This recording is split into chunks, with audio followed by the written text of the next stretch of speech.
Yeah, Netflix recently announced they have, 70-something movies coming out this year, so strap in, folks. Got a lot to talk about. Is this one good, though? That's the question.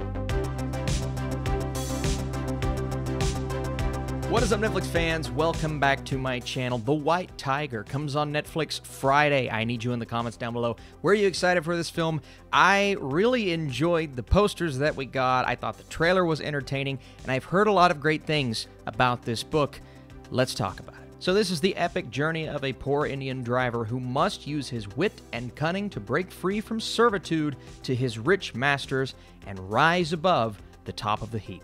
A lot of you guys will recognize some of the headliners here. We have Priyanka Chopra, who I am growing to really love as a talent. Ardosh Gaurav, and I'm going to try my best with the names here, plays our title character of Balram, and this is a story thematically that we have seen tackled multiple times. We have seen encountered in similar fashions, whether it's utilizing the voiceover here, which I thought was an iffy choice going in, or just kind of telling a story that hits on a lot of different genres. We have a bit of comedy in there, definitely thrilling at times, dramatic, but it's told, at least this film is told in a stylistic way that does somewhat set it apart from other films. Now, last year, we had a movie dealing with very similar themes that blew up the world. Parasite went on to win Best Picture, and it was a dark look at the struggle of different classes. Our lead character here deals with very similar things that our family in Parasite dealt with,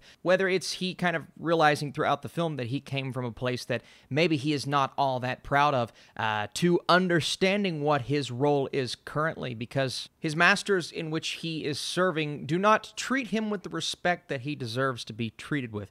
They do not understand that he is genuinely willing to do anything for them. Now, at a point, there are a few characters that come in and I believe realize, one in particular that comes from another country, and they kind of see what he is going through, how he is being treated, and understand that this is not the way that you should treat someone. So in that vein, it's kind of a tough movie to watch at times, but it's at least giving you a very well-painted perspective in which a character or someone in real life like this would live. But it's also telling the story in this very fast-paced, at times way. Now, I do have an issue with the length of the film. I think it's a bit too long. The way we kind of move from scene to scene, even though not every scene was built in a way that I was completely happy with, it worked in terms of pacing. And you have the rise of this man who was a poor villager to start, and then he becomes successful by the end of the film. And when you start the movie, you essentially know where you end up. And I won't say how or why, but you see that in movies all the time. And sometimes spoiling the ending like that at the main beginning of the film is something that I don't know if everyone's going to be on board for. In this case, you're almost looking forward to see how that rise comes about. And don't worry, these are not major spoilers. I'm reading from the summary on IMDb, and I'm keeping it clean, just going off of what I saw in the trailers. But you do have narration throughout this movie. Now, I've not always been a huge fan of narration. A lot of the time, narration can be expository, feeding you information that we can learn just by watching the movie, and in my opinion, that is a risky way to tell the story. Did it pay off?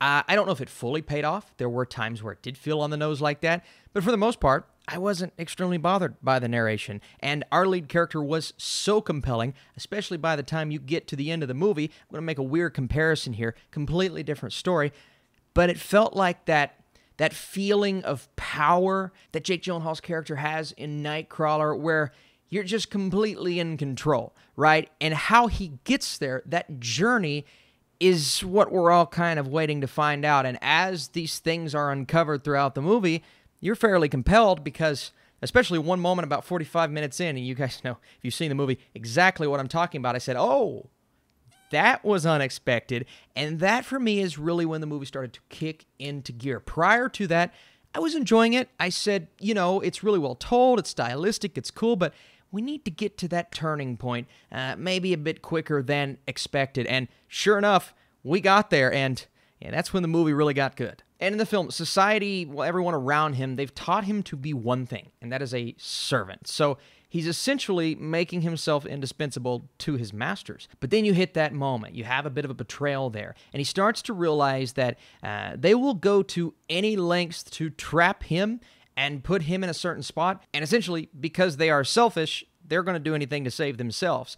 And that, in my mind, is when a character like this has to start realizing some things. And thankfully, we got a good character arc, good character development with our main character, and he goes on to do what he does throughout the rest of the film. One line in particular really stuck with me, where he says, "Do we loathe our masters behind a facade of love, or do we love our masters behind a facade of loathing?" And that just kind of describes the predicament our character is in throughout most of the film. And other things are happening. I think some of the subplots, you know, we could have done without. And there's a movie in here somewhere that I think is just like, I'm not going to say Parasite levels, but just incredible. Unfortunately, it is a bit bloated. The ending is a bit rushed. You can kind of tell at times that it's based off of a novel. They had to get these story points in there. But I think this rags to riches narrative is very well told. Some interesting cinematography on a technical level. It's great.